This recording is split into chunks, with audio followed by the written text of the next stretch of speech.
Alam ko, mahal mo pa rin ako. Pero hindi ko alam kung ano gagawin ko. Kasi alam ko sa sarili ko na wala akong ginawang tama. Wala akong trabaho. At ako lang kurela sa pamilyang ito. Hindi totoo yan. At hindi ako kagaya ni Bobby kasi galing ni Bobby. Oo, Bobby, ikaw!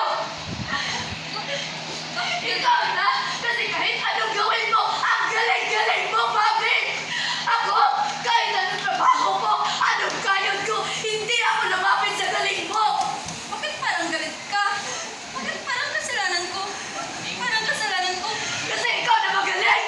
Ikaw na matalino! Ikaw na maganda! Ikaw na lahat, Bobby! Ikaw na!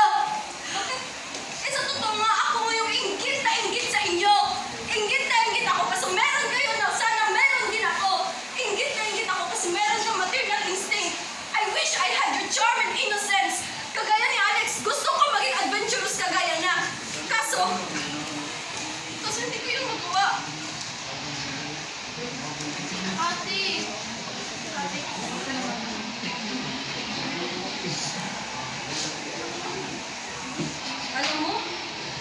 Alam mo, hinihilong ko rin na meron akong sense of humor kagaya mo.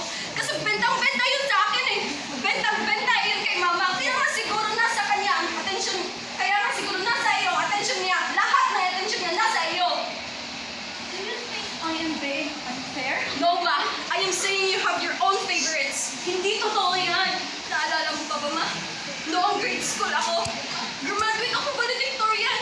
Ang dami ko medals. Pero si Teddy, isa lang natanggap niya. Mas pinuri mo siya kaysa sa akin. Umuwi akong gutom na gutom. Kinain ko yung tinabi mong pagkain para kay Teddy. Pero anong ginawa mo? Pinagalitan mo ako kasi kinain ko yung pagkain at tinira mo sa kanya. Nung umuwi ka galing Divisoria, ano sinabi mo sa akin? Na, huwag mong galawin ang pan sa pinagtabi ko kay Teddy. Kasi siya yung panganay. Dapat siya yung unang kumuha. So unfair naman, ma! I'm sorry, I didn't know you feel that way. No, it's okay, ma. Tanggap ko naman na meron kang favoritism sa pamilya. Tanggap ko na paborito mo si CJ at si Teddy. Si Papa naman, si Alex. Tanggap na tanggap ko yun. Okay na sa akin. Ang importante lang po sa akin, ma, ay bingkisan niyo ako, pinakain niyo ako, pinag-aral niyo ako. Pero yung unfair treatment, ma, tinanggap ko yun kasi meron akong malaking utang na kalooban sa inyo ni Papa. Cut. Dapat na